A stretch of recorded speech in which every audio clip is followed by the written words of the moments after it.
Have you ever noticed how two simple words can change a life forever? Not shouted, not explained, just spoken quietly, almost in passing. Follow me. Those words sound gentle, almost comforting, but hidden inside them is a decision that can rearrange everything you thought was stable. Most people imagine faith as safety, as something that makes life easier or clearer. But the first people who heard that call felt something very different. Their hearts beat faster. Their routines suddenly felt fragile. The ground beneath their certainty began to shift. Because when God calls, He does not always explain the cost in advance. He invites trust before understanding. This story is not about crowds or miracles in the spotlight. It begins in ordinary places where life feels predictable. Nets being cleaned, paths being walked every day, plans already made. And then, into that normal rhythm comes a voice that does not argue or persuade. It simply calls. To follow means to leave something behind. Comfort, control, familiar paths. And that is where fear quietly enters. Fear of loss, fear of being misunderstood, fear of stepping forward without guarantees. Faith often feels smallest right at that moment, when obedience asks more than comfort is willing to give. Welcome to Faith and English Bible Stories, a place created for those who want to slow down and see what others rush past. Here, Scripture is not shouted, it is opened gently, word by word, so faith can grow naturally and English can flow calmly, without pressure. As you listen, imagine the dust beneath your feet, the sound of daily work, the weight of unanswered questions. Imagine standing at the edge of a decision where staying feels safe, but following feels true. This is where real faith begins, not in certainty, but in surrender. This story will not rush you, it will walk with you, because follow me was never just an invitation to move forward. It was an invitation to become someone new. Before we continue, pause for a moment. Breathe. Let the noise settle. And if this story already speaks to something in your life, leave one simple word in the comments. Ready.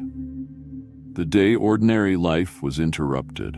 The moment did not begin with thunder, crowds, or visible signs from heaven. It began in a place so ordinary that most people would never notice it. A shoreline, a road, a workday like any other. Life was moving forward on familiar paths, guided by habits formed over years, maybe generations. The people in this story were not searching for a revolution. They were busy surviving, providing, repeating yesterday so tomorrow would feel safe. Nets were washed because nets always needed washing. Steps were taken along paths that had already been walked thousands of times before. Nothing suggested that this day would be different. And yet, Scripture often places God's most important moments inside ordinary routines. Not in palaces, but in workplaces. Not among the powerful, but among those who believe their lives will always remain small. This is where the tension quietly begins. Because when life feels predictable, the heart lowers its guard. The world around them measured value by stability, by staying, by building something that could be controlled. Leaving was considered risky, questionable, almost irresponsible. In that culture, abandoning your work or your place meant losing security, identity, and approval. But heaven was already moving, unseen, not with force, but with intention. God's call does not arrive when everything is falling apart. It often arrives when everything seems fine. That is what makes it dangerous to comfort and threatening to fear. The setting may feel ancient, but its message is painfully modern. Many lives today look full on the outside and restless on the inside. The routines work, the plans make sense, but something deeper waits quietly, asking a question no routine can silence. Is this all? In this stillness, before any miracle or conflict, the real battle is prepared. Not a battle of strength, but of willingness. Not between people, but within the heart. Because the moment God calls, the place does not change, the person does. And once that call is heard, ordinary life is never ordinary again. If you have ever felt that quiet pull towards something you cannot yet explain, write one simple word in the comments. Listening. When following me costs more than staying. Every calling reaches a moment where comfort and conviction collide.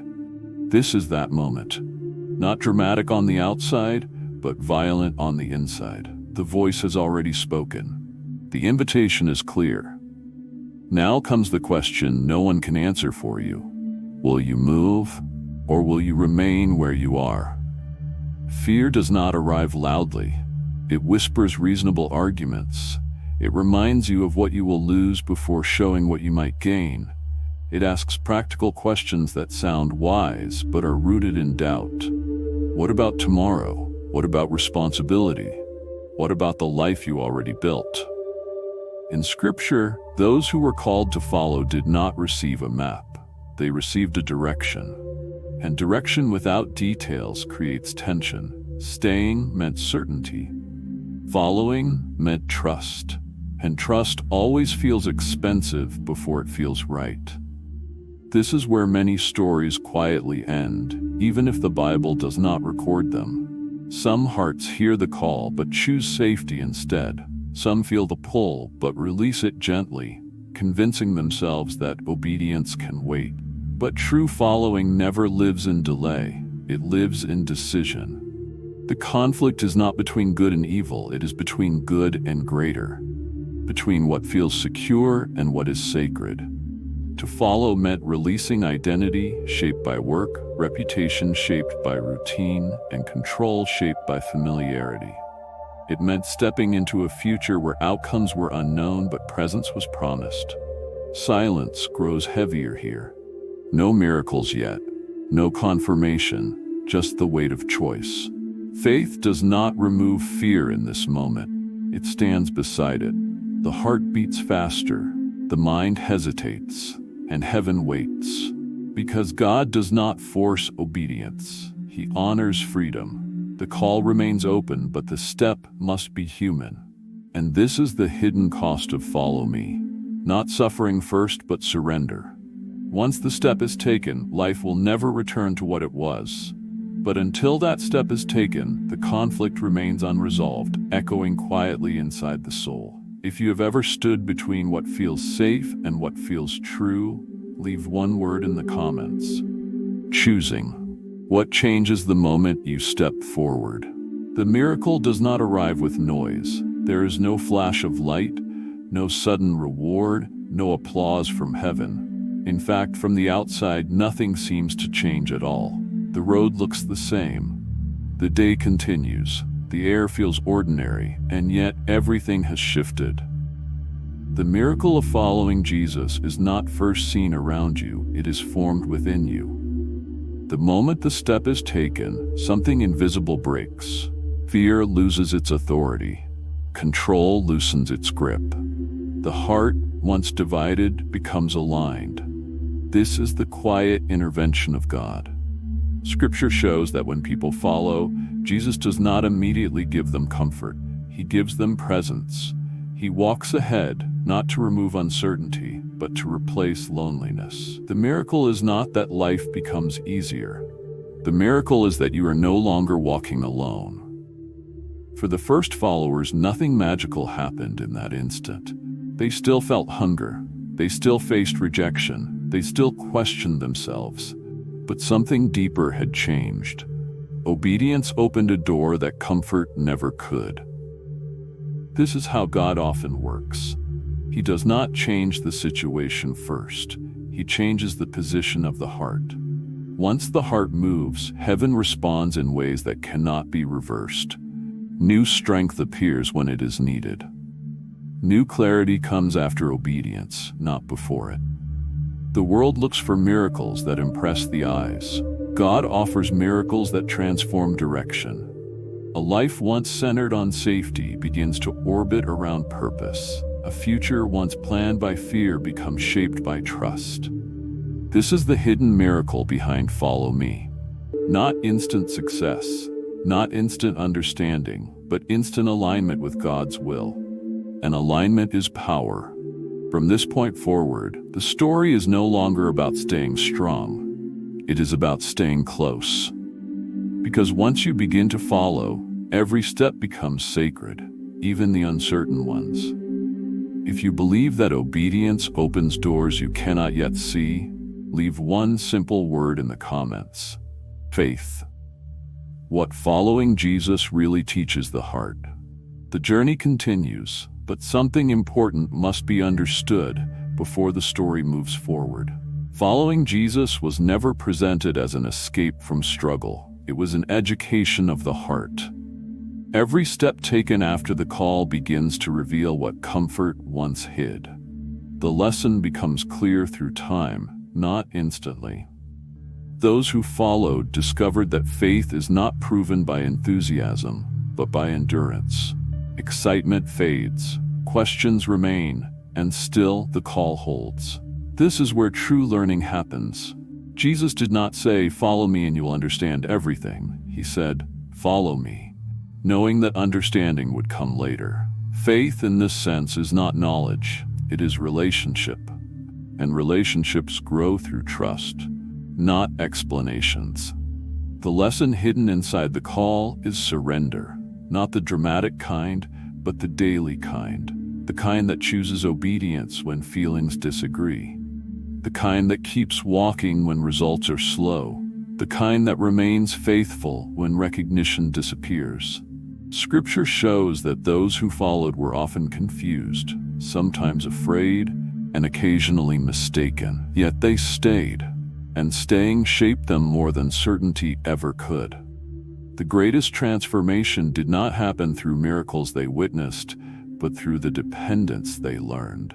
Following Jesus slowly rewrites priorities. Success becomes faithfulness. Strength becomes humility. Direction becomes presence. The heart learns that security is not found in control, but in closeness to God. This lesson speaks directly to today. Many want the benefits of faith without the cost of surrender. But the Bible reveals a different truth. The cost is the benefit. Letting go creates space. Trust opens doors. Obedience builds a life that fear cannot govern. In the end, following Jesus teaches one central truth. God is not calling you to know the future. He is calling you to trust Him with it. If this lesson resonates with your own journey, write one word in the comments: trust. The call that still echoes today. The story does not end where the road becomes clear. It ends where trust becomes steady. Those who followed Jesus did not walk into certainty. They walked into relationship. And that changed everything. The words "follow me" were never meant to be inspirational decoration. They were a lifelong direction. A call that continues long after the moment passes.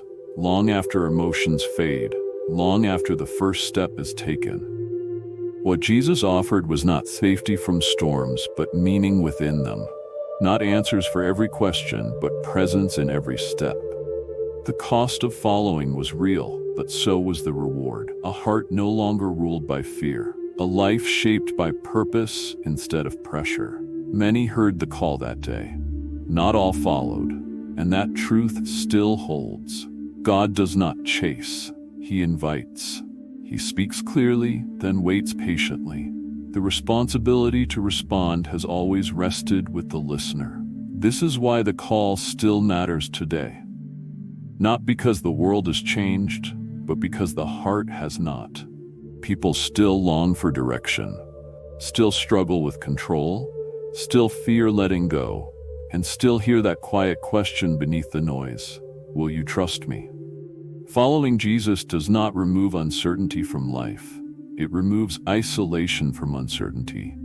You may not know where the path leads, but you know who walks ahead, and that knowledge becomes enough. As this story closes, let it rest with you. Not as pressure, not as guilt, but as invitation. The same call that interrupted ordinary lives then still interrupts ordinary lives now. These stories are shared for those who want faith explained, not rushed. For those who want to see what others miss in the Bible. If you recognize yourself here, this journey is meant to continue. Until the next story, may peace steady your heart, courage guide your steps, and faith grow quietly stronger each day. And if this story stayed with you, leave one simple word in the comments: following.